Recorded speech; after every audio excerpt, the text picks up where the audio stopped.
आमच्या भविष्याबाबत आणखी किती वर्ष ज्येष्ठ मंडळी निर्णय घेणार? आता तरुणांनी नेतृत्व स्वीकारण्याची वेळ आली आहे.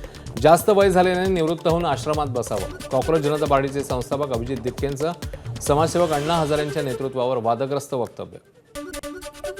पुण्यातल्या पूरस्थितीचा पालकमंत्री सुनेत्रा पवारांनी घेतला आढावा. पावसाच्या परिस्थितीवर सातत्याने लक्ष ठेवण्यासाठी तसंच आवश्यक त्या उपाययोजना करण्याच्या दृष्टीने अधिकाऱ्यांना सूचना. 11वीच्या ऑनलाईन प्रवेश प्रक्रियेतील विशेष फेरी क्रमांक 1चे सुधारित वेळापत्रक जाहीर. विद्यार्थ्यांना प्रवेश निश्चित करण्यासाठी 8 जुलैपर्यंत मुदतवाढ. 10 जुलैला रिक्त जागांसंदर्भात माहिती प्रसिद्ध केली जाणार. अंधेरीतील पारशीवाडा गॅस स्मशानभूमीची धुराची चिमणी कोसळली. सुदैवाने घटनेत जीवितहानी नाही. जळगावच्या यावल तालुक्यातील सांगवी हिंगोणे गावाजवळ भीषण अपघात. पिकअप वाहनाचं टायर फुटल्यानं 22 मजूर जखमी. सर्व जखमींवर जवळील रुग्णालयात उपचार सुरू असल्याची माहिती.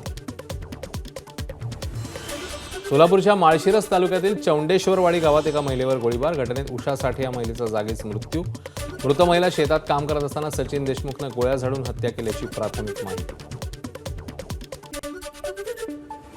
भंडाऱ्याच्या तुमसर तालुक्यात विहिरीत पडलेल्या बिबट्याच्या 2 बछड्यांना जीवदान. मादी बिबटसोबत पुनर्मिलन होण्यासाठी बछड्यांना जंगलात सुरक्षित स्थळी ठेवल्याची वन विभागाची माहिती.